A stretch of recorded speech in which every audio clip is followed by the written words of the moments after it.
Bien,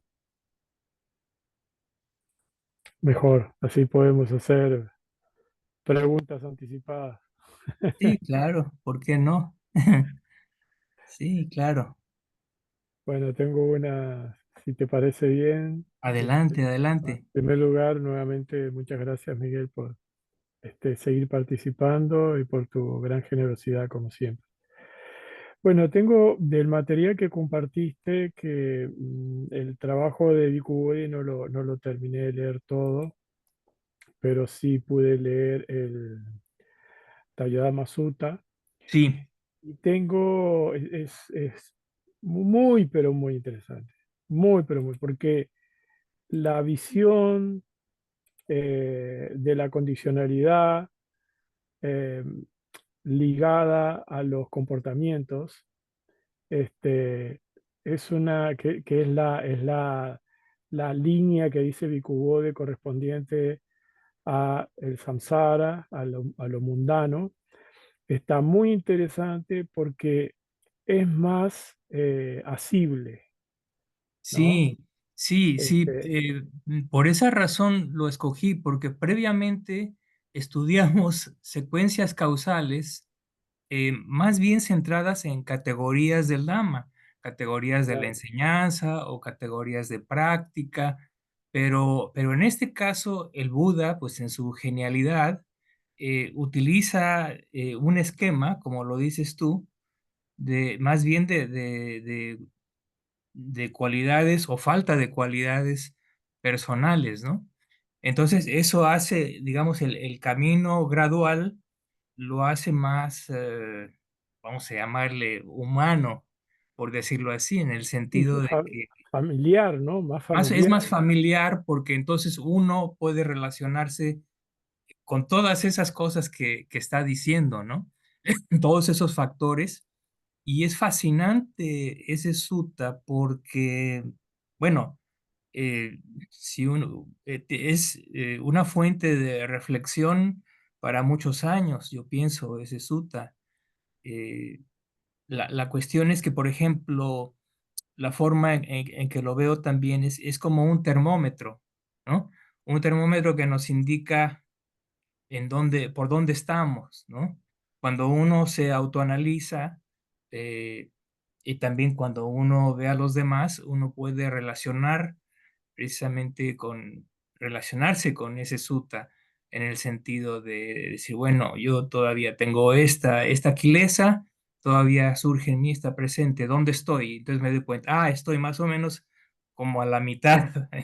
Entonces, algunas cosas han sido dejadas atrás, pero otras todavía tienen que eliminarse, ¿no? Entonces, en ese sentido, creo que es una guía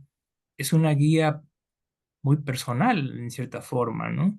Eh, y es fascinante porque todas esas categorías, eh, claro, podríamos decir que, entre comillas, se entienden, pero en realidad uno tendría a bien escudriñarlas muy a fondo, muchas de ellas, ¿no? Porque no son tan sencillas, ¿no?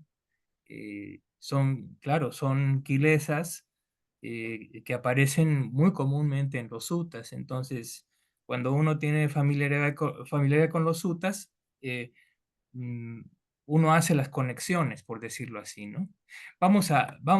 Yo sugiero que lo que preparé para esta tarde es una tabla, precisamente un resumen de todo lo que se menciona en el Tayo Dama. Entonces quisiera mostrarles esa tabla, voy a discutirla brevemente y podemos regresar para continuar con las preguntas. ¿Les parece bien? Lo hacemos así. A ver, como siempre, aquí el problema es compartir esto. Mm,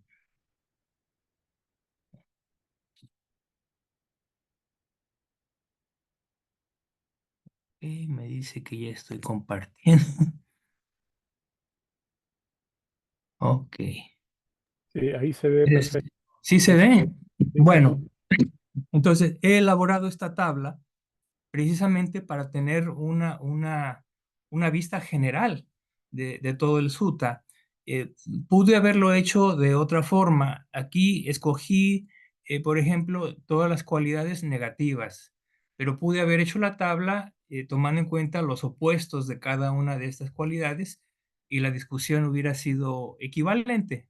¿Sí? Entonces, de hecho, ustedes podrían hacer el ejercicio, simplemente cambiar todo a su opuesto y reflexionar en ello, ¿no? Entonces, aquí la primera parte del sutta es también muy interesante porque el Buda dice que si no hubiera tres cosas, entonces los Budas no aparecerían simplemente no aparecerían. Y esas tres cosas son el nacimiento, la vejez y la muerte. Y debido a que hay eso en todos los órdenes de existencia, no nada más en el humano, esa es la razón por la cual los Budas aparecen. Entonces, ese es un aspecto propiamente de la ley del Dhamma, lo que llamamos la ley del Dhamma. Recuerden ustedes que hay que hay cinco leyes generales que se consideran en el budismo. Utu, la ley de la física, de la química, la ley de la biología, la ley de la psicología, de la mente, después la ley del karma y finalmente la ley del Dhamma. Y esta ley del Dhamma es la que abarca todas las demás leyes. Y es precisamente en este orden que el Buda hace esa aseveración, ¿no? Inicial, ¿no? Es muy importante y es fascinante, ¿no? Debido a que hay nacimiento, vejez y muerte, aparecen los Budas. Entonces, nuevamente, es una cuestión de causa y efecto, por decirlo así, o también lo podemos ver simplemente como una ley natural. Entonces, es una cosa fascinante. Pero bueno, así es como inicia el sutta. Y ahora yo voy a tomar el orden inverso de lo que él hace para discutir la tabla, ¿no? Eh, en otra parte del sutta, más adelante, él dice eh, que una persona que tiene desvergüenza moral y es temeraria desde el punto de vista moral, eh, no puede, es una persona negligente. Entonces, aquí, esto es muy interesante porque ustedes saben que Hiri y Ottappa, los opuestos de estas dos cualidades malsanas, son las cualidades sanas más importantes y son la punta de lanza de Sila, de la moral. Es decir, la vergüenza a hacer el mal y el miedo a hacer el mal son las dos cosas que, como dice el Buda, textualmente dice, esas dos cosas protegen al mundo. De no haber esas dos cosas, el mundo estaría completamente a la deriva, ¿no? Desde luego que en el mundo, tal como lo sabemos, si hay algo que carece el ser humano es de eso, ¿no? Hiri y Ottappa. Pero aparentemente con los pocos que sí se establecen en estas dos grandes cualidades, el mundo se sostiene, ¿no? Entonces, es la base, es el principio, por eso aquí en la primera línea el Buda dice, una persona desvergonzada moralmente, una persona imprudente moralmente, es una persona que es negligente.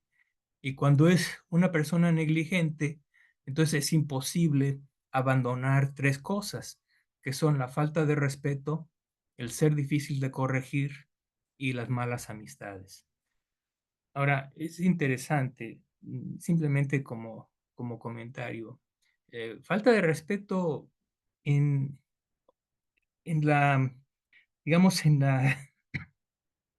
el ambiente monástico, ciertamente, esta cualidad es muy reprobable. Eso de la falta, lo que se inculca es exactamente lo opuesto, ¿no? Constantemente esa es una de las grandes ventajas de la vida monástica, que se rige por una serie de prácticas y de conductas físicas y verbales que constantemente están recalcando el respeto a los demás y en particular el respeto a los mayores. Es decir, ustedes saben que en el monasticismo budista, eh, el- el- siempre se da deferencia a aquellos monjes o monjas por su antigüedad en la orden. Entonces, no es en base a sus cualidades morales o a sus capacidades meditativas o a sus grados de liberación. Es en base simplemente a la antigüedad, ¿no? Aquel que tiene más años de ordenación merece más respeto. Y así, y eso se sigue en una forma muy estricta, y es una parte integral de la vida monástica. Entonces, ese factor, por ejemplo, debido a ese condicionamiento tan fuerte que existe en la vida monástica, ese factor queda muy, muy, muy bien establecido desde el principio, por decirlo así, ¿no? Ahora, también nosotros sabemos, sobre todo los que ya hemos vivido algunas décadas, sabemos que esta cualidad, por ejemplo, creo que históricamente va decayendo poco a poco, ¿no? Entonces, cuando yo era muy joven, había mucho respeto, por ejemplo, a los ancianos, a la gente mayor, ¿sí? Eh, yo me acuerdo que, por ejemplo, mi papá le besaba la mano a su mamá, ¿no? Y ese tipo de demostraciones de mucho respeto, ¿no? Y claro, desde luego también, no solamente las personas, pero las instituciones, había más, digamos, en los países cristianos, había más respeto hacia la iglesia, hacia los representantes de la iglesia, etcétera, etcétera. Todo eso yo lo veía y veo también cómo ha ido decayendo gradualmente, ¿no? Entonces, y para el laico, eh, no es... eh, no es algo que, digamos, no tiene uno la oportunidad muy a menudo de demostrar respeto hacia alguien, ¿no? Esa es la desventaja de la vida del laico, ¿no? Pero en fin, eso es un factor importantísimo. Y ligado a eso está el ser difícil de corregir. Cuando hay respeto por un maestro, por ejemplo, entonces el maestro tendrá la motivación para corregir al alumno y el alumno tendrá a bien ser fácil de corregir. Esa es una grandísima cualidad y nuevamente en el ambiente monástico es algo que se da con muchísima regularidad.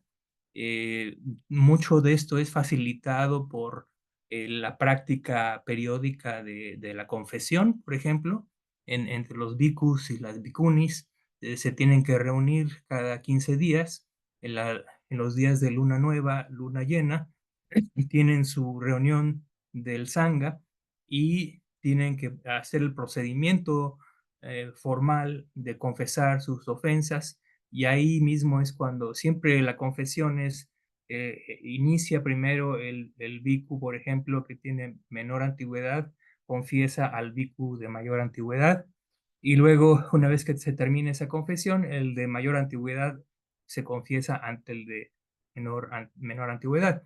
Y, y es interesante porque esa es una oportunidad precisamente para corregir por parte del de mayor antigüedad al de menor antigüedad. Eh, Siempre al terminar la confesión se dicen las palabras, eres capaz de ver tu falta, y entonces el bhikkhu contesta, sí, soy capaz estoy consciente de mi falta, y entonces el bhikkhu mayor le dice, entonces haz esfuerzo y sé diligente para no volver a cometer tales ofensas, ¿no? Etcétera, etcétera. Y así, eso es una cosa muy, muy buena, que genera mucha unidad en la comunidad. Y bueno, cuando hay respeto y los bhikkhus y bhikkhunis son fáciles de corregir, entonces es de esperarse que ese tipo de persona tendrá siempre buenas amistades, ¿no? Cuando la persona tiene malas amistades, entonces lo que se va a dar es que esa persona no va a poder abandonar tres cualidades, que son la falta de fe, la falta de caridad y la pereza. Entonces, eso es como consecuencia de tener malas amistades. Cuando uno tiene buenas amistades, esas cosas se pueden abandonar. ¿Por qué? Porque las buenas amistades siempre nos motivan para generar fe, para ser generosos y para ser enérgicos, para generar energía y esfuerzo en la práctica, ¿no? Aquí hay una nota que hice, creo que hice en el texto que les envié. Curiosamente, y Bhikkhu Bodhi lo traduce, creo que correctamente, él traduce como falta de caridad. Cuando uno podría pensar que lo normal, lo que uno encuentra en los suttas es la cualidad de generosidad, pero aquí no, pero aquí hay un componente, eh, porque Avada Ñuta es diferente de Dana, por ejemplo, o de Chaga, que es generosidad, son vocablos pali diferentes. Entonces, eso ya apunta a que es algo, una cualidad un poquito diferente. La caridad, digamos, en el sentido budista, eh, implica cierta compasión, y por eso Bhikkhu Bodhi lo traduce de esa forma, ¿no? O sea, dar para ayudar, y particularmente dar al que lo pide. O sea, uno no se torna indiferente ante la carencia de los demás, ¿sí? Ese es el sentido de Avada Ñuta, ¿no? Uno es sensible al, al, al, al problema de los demás, y particularmente si es un problema que se puede resolver mediante un acto generoso, ¿no? Entonces implica compasión, falta de crueldad, y eso se une, por decirlo así, con la generosidad. Ese es el sentido de Avada Ñuta. Bien, entonces una persona que es perezosa no podrá abandonar la arrogancia, la falta de autocontrol y el resentimiento. Bien, aquí yo tuve tengo todavía un poquito de problema con esta categoría, Udacha. Bhikkhu Bodhi y otros autores traducen como agitación o distracción, pero en el canon Pali, sobre todo en los extractos más tempranos, en el Sutta Nipata, hay varias referencias en las que Udacha se traduce como arrogancia. Entonces, digo, aquí hay una cierta duda. Yo me fui lo tomé como arrogancia porque, digamos que es más una situación, si tomamos todo el contexto de todo el sutta, hay ciertas cualidades o ciertas características del carácter o la personalidad, ¿no? Por ejemplo, la falta de caridad, falta de autocontrol, son cuestiones de carácter, de personalidad. Por eso creo que probablemente es más acertado tomarlo como arrogancia, aunque claro, no puede uno descartar la traducción alterna. Eso es algo que no quiero definirme sobre ello, pero se los dejo para que ustedes reflexionen en ello. En fin, de cualquier forma, tanto la arrogancia como la agitación y la distracción son malas cualidades. La otra razón por la cual me aparté de distracción como traducción es que ya tenemos aquí en esta parte de la tabla bien definida la distracción mental. Entonces no tendría sentido que pusieran la misma impureza, ¿no? En la línea 4. Pero en fin, lo dejo a su consideración.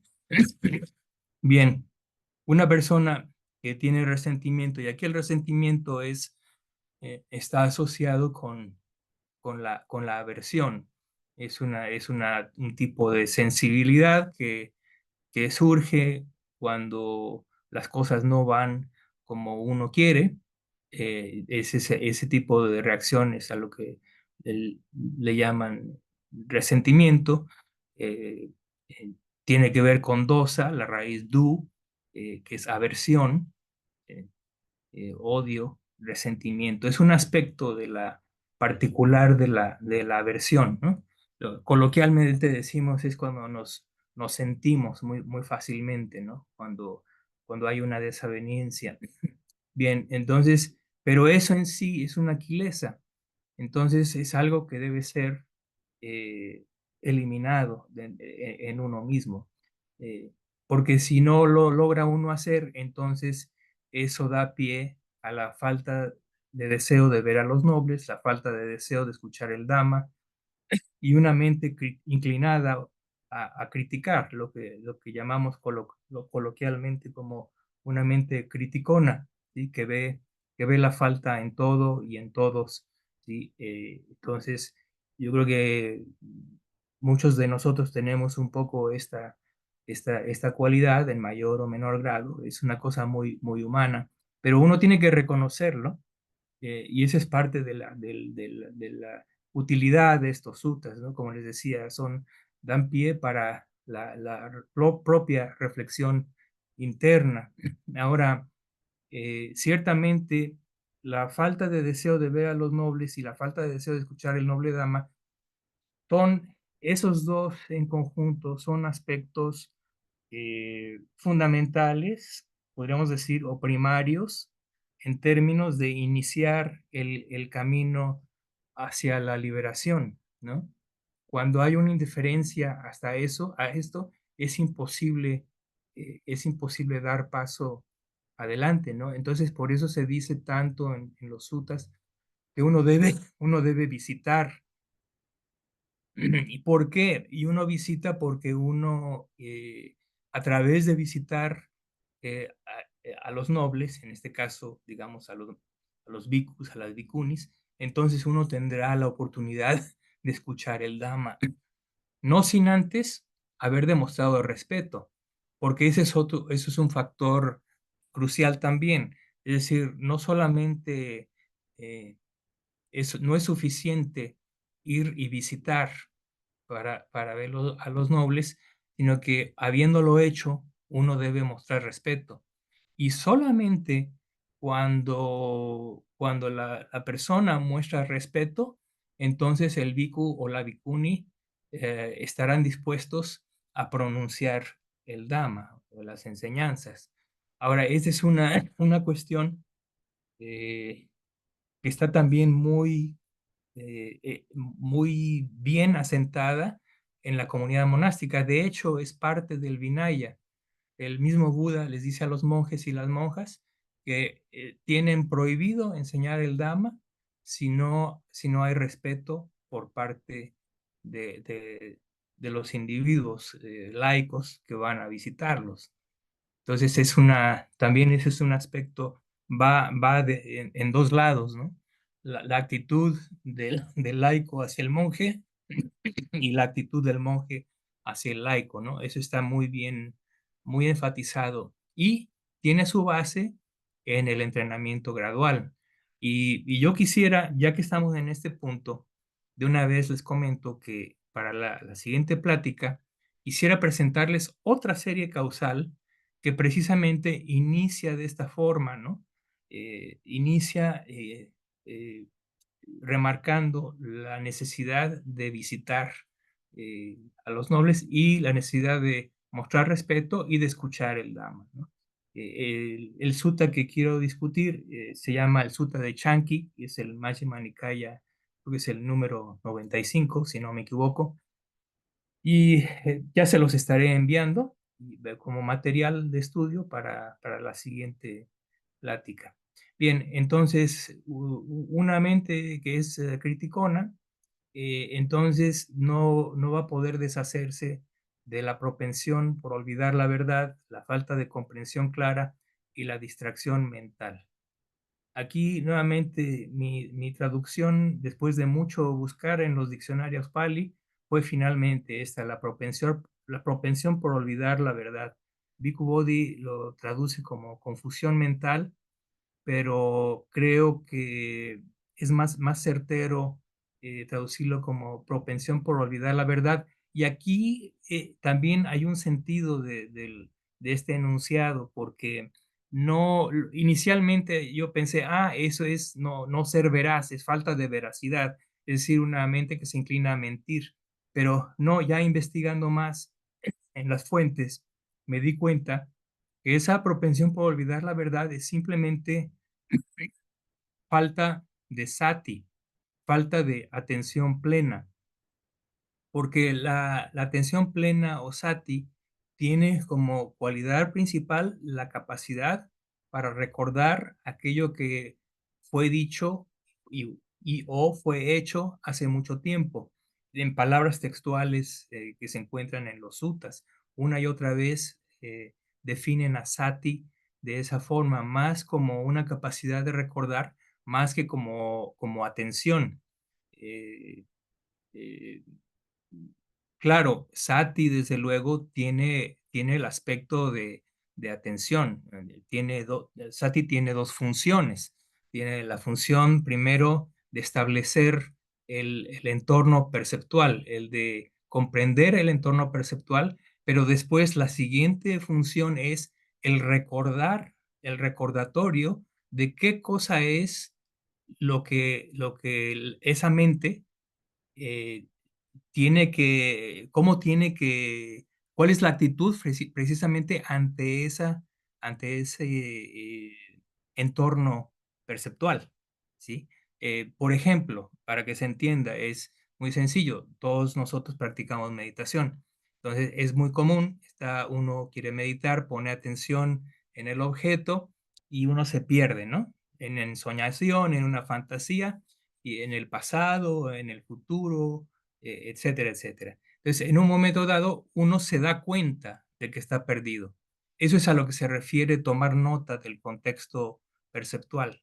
Toma nota de que, de que no está donde debe estar e inmediatamente recuerda qué cosa es lo que estaba haciendo, dado ese contexto perceptual. Y la respuesta es, pues poniendo atención en la respiración, ¿sí? Pero atención y sati son cosas diferentes. Atención es simplemente poner la mente en el objeto, pero sati tiene una función sana, más completa. La función de poner atención es completamente neutra, pero sati es sano. Ahora, por eso, de esa forma interpreto esto. La propensión por olvidar la verdad es no recordar las enseñanzas y no recordar las cuatro nobles verdades propiamente. De hecho, aquí está el vocablo sacha, en este vocablo compuesto, y sacha siempre se refiere a las verdades. Entonces, esa propensión por olvidar la verdad es falta de sati. Otro aspecto que creo que apoya esta interpretación es que aquí hay un par, tal como hay el par de, por ejemplo, desvergüenza moral e imprudencia moral. Aquí viene el par de sati y sampayaña, sí, que son los opuestos. Y sati es lo opuesto a la propensión por olvidar la verdad y sampayaña es la comprensión clara. Entonces, embona muy bien en esta línea, ¿sí? Sati y sampayaña son las dos cualidades que se desarrollan cuando uno abandona la mente criticona. Por eso es muy importante revisar esta parte. Bien, y si hay propensión a olvidar la verdad, si no hay sati sampayaña, lógicamente habrá distracción mental, ¿sí? Por definición, no hay sati, no hay presencia mental. Entonces, cuando no hay presencia, hay distracción. Y para una persona que tiene distracción mental, no podrá esa persona va a tener atención descuidada o erróneamente dirigida, ayoniso manasikara, y también seguirá un camino equivocado. Y lo que los suttas nos dicen es que este kumaga sevana es lo opuesto al noble óctuple sendero. Ese es el camino equivocado. El camino recto es el noble óctuple sendero. El camino equivocado es el opuesto del, de- del noble óctuple sendero. ¿Sí? Y entonces, cuando eso sucede, entonces la mente tiende hacia la lasitud mental, hacia la flojera, hacia la indiferencia, hacia no querer activarse. ¿Sí? Y si la mente no se activa, es floja, es negligente, entonces va a ser imposible deshacerse de la noción de existencia personal, de la duda y de la comprensión errónea de preceptos y observancias, que son los llamados tres encadenamientos inferiores. Y sin abandonar los tres encadenamientos inferiores, es imposible deshacerse de la lujuria, el odio y la ofuscación. Y aquí el comentario es que eh, el vocablo usual es loba en lugar de raga. Entonces, loba sería sed o deseo, odio, dosa o aversión, y moja, ofuscación o confusión. Pero en el Tayodama Sutta, el original, el Pali, tiene raga, que se traduce como lujuria. Ahora, hay que entender que el término lujuria o raga en en el entorno, digamos, en el contexto de los sutas, no necesariamente quiere decir lujuria sexual, de tipo sexual. No, el término se utiliza en una forma mucho más amplia y se explica como un deseo exacerbado de, de, de de cosas. Sí, vamos a ver, aquí lo tengo apuntado. Ah, sí, un deseo exacerbado de, de cosas o de sensaciones placenteras.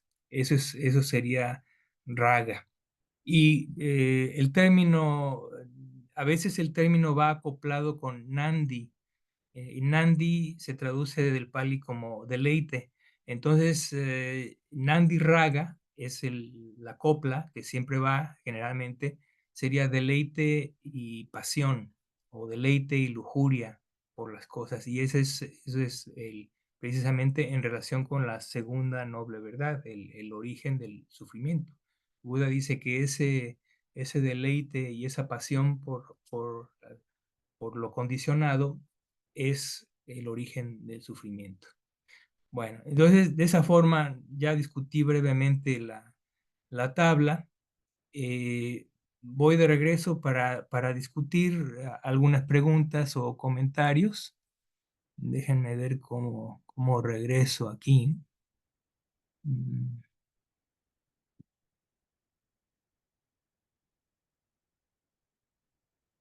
sí. Aquí ya estoy de regreso. Bien, entonces tenemos tiempo para discutir, para preguntas.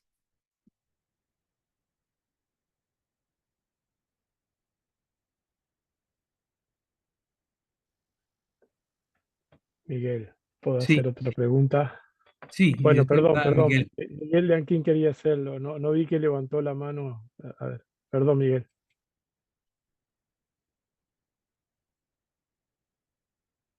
Cualquiera de los dos, adelante. Yo creo que hay tiempo para los dos.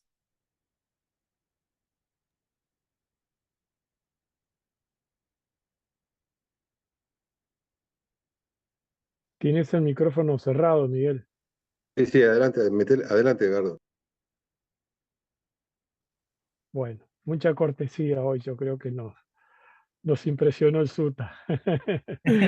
Este, bueno, la pregunta tiene que ver con por qué presentaste la tabla en orden inverso Am, a lo que está planteado en el sí, SUTA. a Porque lo que está planteado el sutta inicialmente, la razón es que ya en la segunda mitad del sutta, el Buda frasea las cosas en términos de que dos cosas no se pueden abandonar cuando una tercera está presente, y así. Entonces, básicamente tomé ese bloque para, para, para hacer la tabla de esa forma, ¿no?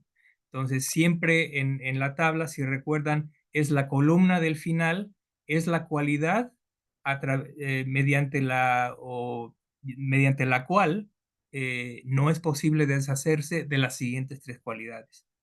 Entonces, por Bien. eso escogí ese orden, porque visualmente, si uno va siempre a la tabla de la derecha, la tercera tabla, ese es el referente para las siguientes cualidades, ¿no? Entonces, simplemente por un orden, por una cuestión didáctica, lo Ah, escogí de bien. esta forma. Pensé que era más bien por una cuestión práctica de que era más fácil hacer el seguimiento condicionado desde ahí que comenzar por lo más oscuro que podría ser, ¿no? Sí, sí, Porque sí, sí, sí.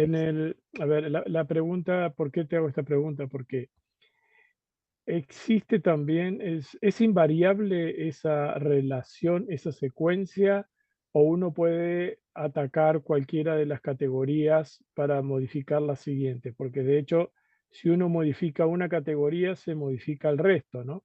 Ese es Ahora, un punto importantísimo que acabas de hacer. O sea, lo que tú dices es que hay una interrelación entre todas esas cosas. Sí, efectivamente, no debe uno tomarlo como categorías rígidas, ¿no? Lo presento en forma de tabla y eso, y el sutta lo dice en cierto orden, pero tienes toda la razón. Eh, Ciertas ahora, cualidades afectan a otras que pueden parecer estar muy alejadas, ¿no? claro, en este caso, por ejemplo, la última categoría que tú presentas en la tabla, digamos que es la medular, ¿no? Si uno pudiera modificar esa última categoría que está relacionada con los tres encadenamientos menores, en Sí. todo caso, uno estaría como dando un salto por encima de las otras categorías. Ahora, en el orden que tú lo presentas, si nosotros, bueno, ahora no recuerdo, a ver, tendría que agarrar el sutta para ver cuál era el, el primero era la falta de moral, ¿verdad? Sí, sí, sí, sí, sí. Bueno, si uno, por ejemplo, ataca esa categoría y perfecciona esa categoría con sus debidas correspondencias, Ujú. ¿eso decanta sobre el resto o es necesario atacar categoría por categoría? Siendo siendo la base facilita el desarrollo posterior, ¿no? Tal como lo vimos en el Anguttara 60, Anguttara 62, 1063, que era.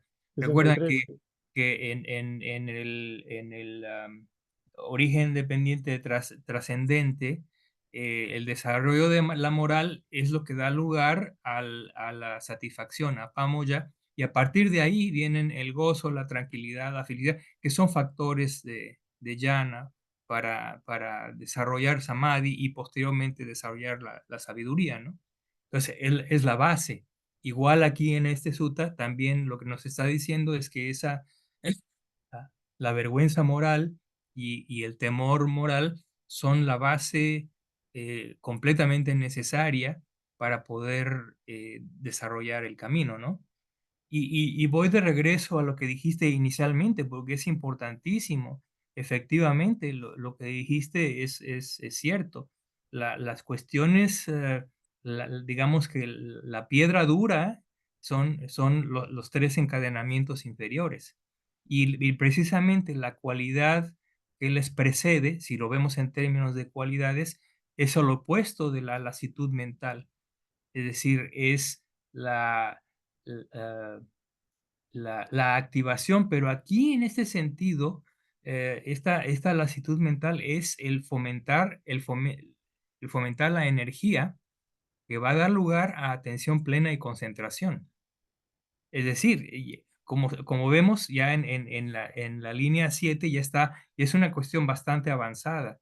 Y eso es justo el preámbulo, el desarrollo de Samadhi lo que nos va a permitir romper los tres encadenamientos inferiores. Por eso la insistencia una y otra vez en los suttas, el Buda, en Majjhima Nikaya, por ejemplo, yo creo que en el 80% de los suttas habla de las llanas, el desarrollo de samadhi, como la etapa ya prácticamente está a un paso de destruir algunos de los encadenamientos, ¿no? Algunas de las corrupciones.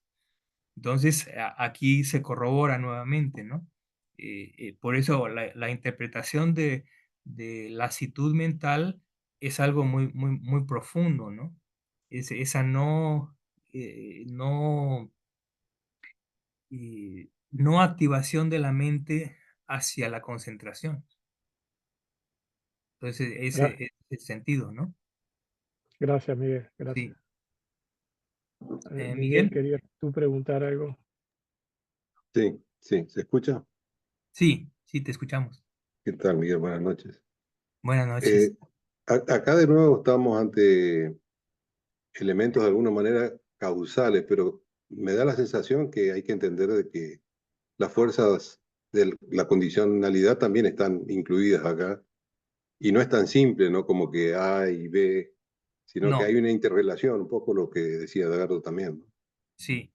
Y también te quería preguntar, esto, ¿cómo llevarlo a la práctica, digamos, a la práctica reflexiva, en la meditación diaria? Bueno, mi sugerencia es lo que siempre digo, ¿no? Sobre todo, también por esa razón quise poner la tabla, ¿no?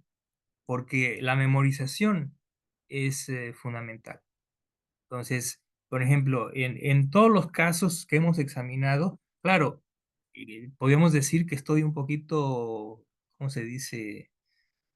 Tengo una inclinación particular. ¿Por qué? Porque me gusta el análisis causal, ¿no? Pero, por otra parte, el mismo Buda lo recalca todo el tiempo. Y el hecho es que él produce estas series causales, todas encaminadas hacia la liberación, ¿no? Hacia la destrucción del sufrimiento.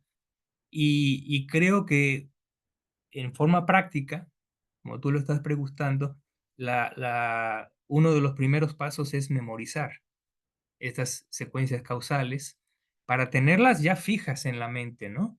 De manera que cuando uno se sienta a meditar, uno tiene material para investigar, ¿no? Y a medida que uno investiga y desarrolla concentración, y necesariamente tiene que haber atención, porque es imposible escudriñar, digamos, una secuencia causal si no está uno atento, ¿no? Si no hay concentración. Entonces, eso es lo que lo que yo sugeriría, ¿no? Memorizar la tabla y toma tiempo, pero no importa. Una vez que ya está bien afianzado, es un instrumento eh, muy, muy útil, ¿no? Claro, eh, tal vez haya prioridades, ¿no? Este sutta es un sutta particular, podríamos decir un poco aislado, porque no hay muchos paralelos, ¿sí? Entonces, hay cuestiones más generales como el mismo origen dependiente, la secuencia de 12 factores, definitivamente tiene que ser memorizada, ¿no? Como decimos en México, al derecho y al revés, ¿no? De ida y de vuelta, necesariamente y mentalmente uno tendrá que repasarla en la meditación, pudiéndose uno detener en cualquiera de los, de los factores, ¿no? Para un análisis. Entonces, esa sería la forma de hacerlo. Gracias, bien. Y claro, estoy hablando de meditaciones de tipo discursivo, ¿no? Ustedes saben que son los dos tipos, discursivo y no discursivo. Uno tendrá que decidir por dónde va, ¿no? En un momento dado. Héctor, Hola, ¿qué tal, buenas Héctor? tardes. Adelante, buenas Gracias, tardes. gracias. Bueno, es un comentario a raíz de lo que acaba de mencionar Miguel. Y otro que después quiero hacer cuestión de la escritura en Pali, pero ese es menos importante. A ver, espero que no se me olvide. Bueno, precisamente lo que te iba a preguntar fue prácticamente lo mismo que te preguntó Miguel, cómo llevar esto a la práctica. Aunque aquí abundaría yo un poquito más a raíz de la explicación que acabas de dar en el tema de las llanas. Yo he insistido también con Venerable Nandi Sena, más bien en lo que nos ha dicho Venerable Nandi Sena, de que no son necesarias alcanzar las llanas para poder llegar al primer sendero, para la entrada al sendero, sino que solamente con vipassana es más que suficiente. Pero entonces aquí lo que mencionas tú sobre el Buda, y como lo he visto en el Majjhima Nikaya, sí trae a las llanas para arriba y para abajo, como decimos Sí, aquí en México, ¿no? sí. Pero entonces eso me resulta un poco frustrante, ¿no? Porque No, pero ¿sabes qué? eh, Lo que dice el he podido... venerable, lo que dice el venerable Nandisena está basado en evidencia tanto en los suttas como en los comentarios. Y es correcta. Está completamente en lo correcto. No es absolutamente necesario lograr una llana para acceder a la primera vía. Eso es Pero correcto. entonces, ¿cómo acabamos dejando esos tres encadenamientos inferiores? Con puro Bueno, vipassana. en el momento en que uno desarrolla, uno culmina el desarrollo introspectivo, ¿no? Los conocimientos introspectivos, llega uno hasta la Ujú. última fase, que es el cambio de linaje, y ahí la persona se torna en un sotapanna, ¿no?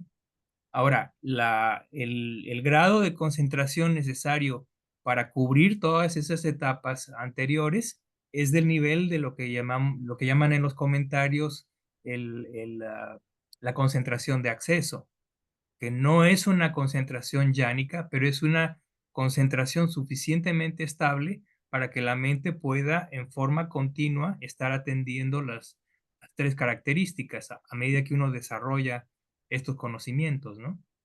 Entonces, sí, no hay, estrictamente hablando, no hay problema. Ahora, la cuestión también es una cuestión de temperamentos, ¿eh? Hay personas, bueno, temperamentos y cualidades, debía yo decir, porque para desarrollar lo que se llama vipassana a secas, es decir, no sin llana, esa persona, si culmina el desarrollo hasta acceder a la primera vía, esa persona obviamente tiene una facultad de sabiduría tremenda, tremenda, porque solamente así lo va a poder hacer. Pero el resto de los mortales no tenemos esa cualidad, entonces tenemos que picar piedra, y eso quiere decir tener que desarrollar concentración, ¿no? Hacer el esfuerzo por desarrollar samadhi, y una vez que desarrolla uno cierto grado de samadhi, entonces uno se aboca a hacer el desarrollo introspectivo, ¿no? Entonces ese es el Claro, camino, ese es el camino de la mayoría de la gente, ¿no? perfecto, sí, de acuerdo. Ahora, cuando hablas de sabiduría, eh, ¿en qué sentido estamos o estás mencionando? Lo estoy diciendo en el sentido de la capacidad de ver las cosas tal como son, para ponerlo en lenguaje simple. A eso me Es, refiero, ¿no? Cuando la es lo que... persona tiene esa facilidad, ¿sí? No lo, ve las cosas directamente tal cual son. ¿Por qué? Porque tiene una gran sabiduría.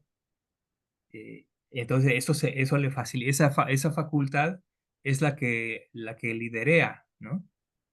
Ahora, para otras personas, la facultad líder, por decirlo así, es la concentración.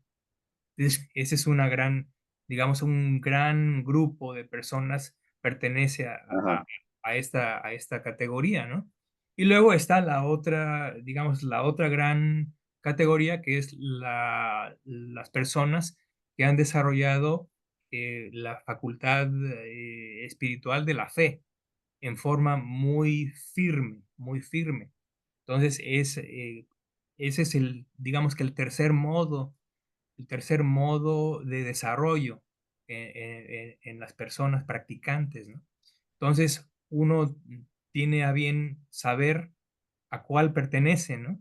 O sea, hay personas, por ejemplo, que me dicen, son personas que han estado practicando décadas y me dicen, pues es que la verdad no, yo no tengo mucho esta cuestión de la fe. Y si yo veo a otros practicantes que tienen tanta devoción por la triple gema y eso, pero a mí no, a mí simplemente me cuesta mucho trabajo. Sí, claro, pues es una persona muy analítica y le digo, no, tú medita en los elementos, ¿no? Ese es tu, Claro, ese es tu área. Ahí vas a tener mucho más éxito. No te preocupas tanto por, no te compares, ¿no?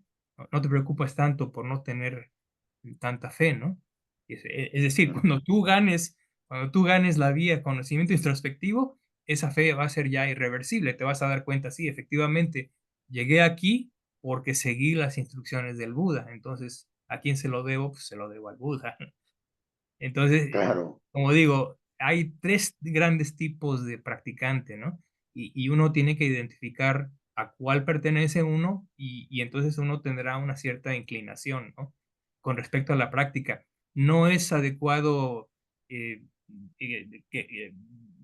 fomentar un cierto tipo de práctica para todas las gentes, ¿no? Cada persona es única, individual y igualmente lo será la práctica. El Buda da alineamientos generales, enseñanzas generales, pero a veces da enseñanzas también muy particulares. Miguel, Claro. Bueno, pero entonces, volviendo al tema de la sabiduría, no se necesita realmente una gran sabiduría si te es relativamente fácil ver las cosas como son momento a momento y bueno, te das cuenta y simplemente dices, no puedo hacer nada y ahí mueren. O sea, no siento que eso sea una gran sabiduría sí, porque sí, es efectivamente, algo que yo hago, yo no, hago a cada rato, pero no siento que sea yo un... de acuerdo, porque la sabiduría lo que quiere decir es penetración. Lo que tú mencionas es simplemente una práctica, ¿no?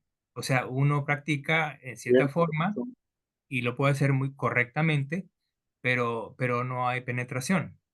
Entonces, ahora, también una cuestión importante es que, y también eso insisto mucho porque es una cuestión muy común, ¿no? Sobre todo en la gente que practica mucho vipassana, ¿no?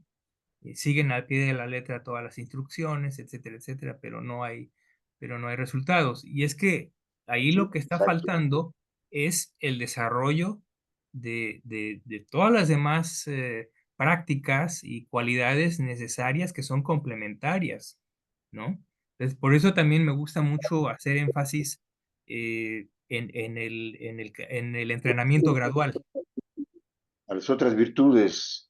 Sí, el entrenamiento gradual, sí, sí, como lineamiento de práctica general que todo mundo puede adoptar. Y ahí sí no hay diferencias de temperamento y habilidades. Los lineamientos del entrenamiento gradual, tal como lo describe el Buda, aplican a todo mundo, ¿no? ¿Sí? Entonces tenemos cuestiones como el desarrollo de sila inicialmente, después la reclusión como factor importantísimo, después viene la restricción de los sentidos, Indriya Samvara, la restricción sensorial, la, la restricción de las facultades sensoriales como un ingrediente sin el cual no se puede. Y después de eso viene el contento, después la moderación en la comida y en el dormir, ¿sí? La vigilia, la práctica de la vigilia, y así sucesivamente, ¿no? Entonces, están toda esa serie de pasos que son, esos sí son universales. Por eso, Claro, sí. por eso me gusta más hacer énfasis en eso que en prácticas puntuales, ¿no? De cómo entro en llana o cómo logro conocimiento vipassánico. Son importantes, no, o sea, no estoy negando esas prácticas. Son importantes, pero hay que tener muy presente el contexto general a través del cual las aplicamos. Y tenemos que darnos cuenta que tiene que haber un balance, ¿eh? Que los ingredientes no pueden faltar. Todo es causal, todo es causal. Como decía mi maestro, el venerable Zona, yo creo que lo que más le aprendí fue esto, ¿no? Tú pon la condición y no te preocupes por el resultado. Tú nomás preocúpate por poner la condición. Entonces, esa es una enseñanza genial, porque muchas veces estamos muy enfrascados en obtener resultados sin estar considerando cuáles son las condiciones, los ingredientes necesarios para hacer la Claro, sopa, ¿no? Entonces, es lo que por el estudio, lo que nos proporciona el estudio es saber, ok, cuáles son esos componentes, ¿no? ¿Qué es lo que tengo que juntar para poder iniciar y continuar con el camino, ¿no? Entonces, me queda claro. es una Gracias. enseñanza integral la del Buda, ¿eh? Sí. Claro, muchas cosas. Miguel, Gracias, sí. gracias, Miguel. Si no hay nadie por ahí más ahorita, Sí. nada más una pregunta Miguel tenía una rapidísima. pregunta. No, Que- adelante, adelante. Miguel y después quería Edgardo. retomar esto que dice Héctor, porque indudablemente la enseñanza de Buda nos da muchísimos recursos y muchísimas herramientas para practicar, como vos decís, Miguel. No obstante, hay escuelas o hay linajes, pero en todas se encuentran matices tanto de Samatha como Vipassana. Es indudable que para llegar a ese primer sendero hay que pasar por Vipassana. Y, Absolutamente. por ejemplo, está en Goenka, el 30% del tiempo es Samatha, es Anapanasati, pero Samatha, y después va con el escaneo corporal durante el 70% del tiempo. Sí, En los retiros con Andicena, si bien es Vipassana pura, él aclara que hay una etapa inicial que le llama de atención plena, pero es una mezcla de Samatha y Vipassana, más de Samatha que de Vipassana, también concentración en la sí, respiración, sí, como paso previo a comenzar las etapas de Vipassana. sí, Y después en la escuela de Mahashi tal vez es la más Vipassana pura, en donde sí se basa en la concentración momentánea. Ahí sí no sí. hablan de Samatha separado. No, Está no, todo no, junto, no, pero no, es con concentración Vipassana a momentánea. secas. Sí, Exactamente. así es. Sí, Y bueno, después uno va eligiendo los caminos y se va dando cuenta que lo importante es practicar y practicar en la observación de lo que sucede en este cuerpo, cuerpo-mente, digamos, independientemente si es una escuela u otra, y en función muy situacional de cómo uno se siente en cada momento que está practicando. así es. Quería Sí, nada más hacer esa observación sí. por lo que había mencionado de Héctor, ¿no? Sí, ahora, con relación a lo que mencionaste, definitivamente mm, creo que muchas de esas escuelas contemporáneas que se inclinan a Vipassana son muy efectivas. Son muy efectivas si la persona tiene el tiempo para, para adentrarse en ello, ¿no? O sea, dejar atrás todo y hacer esos intensivos eh, en la escuela birmana, todas las ramas, Goenka, Mahasi, y hay otros también, eh, puede ser muy efectivo en términos de llegar a algo, ¿no? Eso sin duda. Pero por otra parte, también cabe recalcar que cuando uno toma el camino de Samatha, por ejemplo, lo que uno hace es, como decimos coloquialmente, hacer músculo.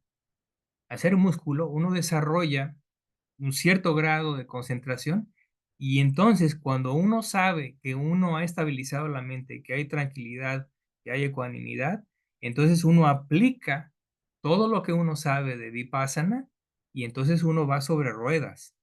¿Por qué? Porque la mente está estable, luminosa, maleable, versátil, poderosa, todas esas cualidades que ofrece el desarrollo de Samatha.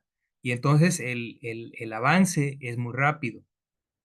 Entonces, nuevamente, pero aquí, otra vez, uno tiene que entender cuál es el mejor camino en términos personales, en qué va uno a hacer más énfasis y en qué no. Y repito, hay tres grandes temperamentos, el de fe, el que se inclina a la concentración y el que tiene aptitudes de sabiduría. Entonces, dependiendo de eso, uno puede entender cuál sería la tendencia, ¿no? Personal. Es muy importante eso, sí. Edgardo, ya para terminar. Nada más una pregunta Bien. rápida. La aptitud de sabiduría se refiere más a una persona mental, supongo, ¿no? ¿Perdón? La aptitud que hablas de sabiduría se referiría más a una persona mental que es más mentalista. Ah, no, no Podría decir, necesariamente. No necesariamente. Hay personas muy, vamos a decir, muy intelectuales y eso, pero que no tienen sabiduría. Y hay personas que pudieran parecer un poco lentas, pero son de grandísima sabiduría, ¿no? O sea, se refiere no tanto a la aptitud mental, sino a la cualidad, a la facultad espiritual, ¿no? Sí. Edgardo. gracias. Sí, bueno, es muy interesante esto de Samatha Vipassana porque yo tengo diferentes experiencias con esto y empecé con Vipassana seca y me di cuenta que la cosa no era tan sencilla, ¿no? Y si uno lee con atención el Satipatthana Sutta, hay una línea en donde el Buda hace la descripción de las condiciones para comenzar a observar los fundamentos y dice, cuando el monje logra una mente estable y después de lograr la mente estable comienza a observar el cuerpo. Ahora, esa frase de que cuando el monje logra tiene unas implicaciones muy extensas, ¿no? Porque lograr una mente estable no es algo que uno se sienta. Una cosa es estar relajado y otra cosa es tener la mente estable. Así es. Primero. Segundo, cuando uno hace vipassana y observa la realidad tal cual es hacia afuera, no es lo mismo observar la realidad tal cual es hacia adentro. Es correcto. Hacia afuera uno es mucho más objetivo y dice, bueno, sí, salió el sol y después se ocultó, Sí, sí, sí, ¿no? sí, sí. Esto estaba sano y se rompió, sonó algo, dejó de sonar. Perfecto. Ahora, cuando uno observa hacia adentro, ¿no? Ahí la subjetividad es mucho más fuerte y es mucho más difícil de uno poder decir, bueno, las cosas son tal como son. No, no es tan sencillo. No, no es tan sencillo. Entonces, no es tan sencillo. Entonces, la sabiduría va, pienso yo, en ese camino, ¿no? En la capacidad introspectiva y no tanto de la observación hacia afuera, que eso podríamos decir que es más o menos lo que propone el mindfulness, ¿no? Sí, Una especie de estabilidad amplia externa, ¿no? Ahora, para hacerla corta y no te quiero, la pregunta que hizo Miguel hoy sobre cómo ponemos en práctica esto relacionado con este sutta, es bien interesante porque, como dice Bhikkhu Bodhi, esto es una dimensión mundana, es una visión de la dimensión mundana de la condicionalidad humana, ujú, ¿no? Este, ahora, ahí hay elementos que rápidamente, sin necesidad de nosotros hacer un gran esfuerzo de introspección, observación, nosotros los tenemos identificados. Todos sabemos si somos perezosos, si somos ofuscados, si somos, ¿no? O sea, hay una línea gruesa sobre la cual nosotros ya podemos comenzar a establecernos ahí y decir, bueno, por acá es donde hay que empezar, ¿no? En términos prácticos, digamos, ¿no? Bueno, yo tengo pereza. Bueno, si ujú. tengo pereza, a partir de ahí ya puedo observar cuál es toda la interrelación con las otras categorías que me traen a la pereza, ¿no? O, por ejemplo, saber cuáles son los vinculantes que hacen a esa pereza. Claro. Entonces, este, en fin, solamente quería preguntarte eso, si uno puede comenzar a observar desde ese conocimiento que uno ya tiene acerca de algún rasgo de la personalidad o el temperamento. Sí, hay un aspecto interesante en lo que dices. Efectivamente, uno tiene que observar hacia adentro, pero aquí hay una cosa muy importante que también es mencionada en los suttas. Uno también, y así hace uno vipassana, pero también uno puede hacer vipassana inferencial. Uno hace la inferencia cuando uno observa las bases externas, ¿sí? Entonces, los dos son modos necesarios, ¿sí? Porque a veces el meditador puede pensar que es solamente un aspecto de ensimismamiento, ¿no? Pero no, es tanto las bases internas como las externas son las que están en juego y Vipassana se tiene que hacer con las dos, ¿no? Por eso siempre también en el mismo Satipatthana dice el Buda que uno observa este cuerpo internamente, uno observa este cuerpo externamente, uno observa el cuerpo interna y externamente. Entonces, una y otra vez, también lo dice lo mismo para las sensaciones, para los estados mentales. Entonces, ese aspecto de inferencia también es importante. Entonces, no, la integración tiene que ser total entre lo interno y lo externo para hacer la práctica de desarrollo introspectivo, ¿no? Le llamamos introspectivo porque es el mejor nombre que tenemos, pero el significado es algo mucho más amplio que la mera visión interna, ¿no? Claro, pero los factores vinculantes, por ejemplo, son diferentes cuando hay introspección que cuando se observan las bases externas, ¿no? Las bases externas tienen otros factores vinculantes. Sí, Si nosotros hacemos, por ejemplo, un encadenamiento del Patilla Sambupada, probablemente fuera no podamos hacer esa misma relación, porque esos vínculos siempre son internos, ¿no? sí, sí, Claro, sí. A final de cuentas, podrías decir que sí, que todo es interno, o que claro, todo es mente, a final de cuentas, ¿no?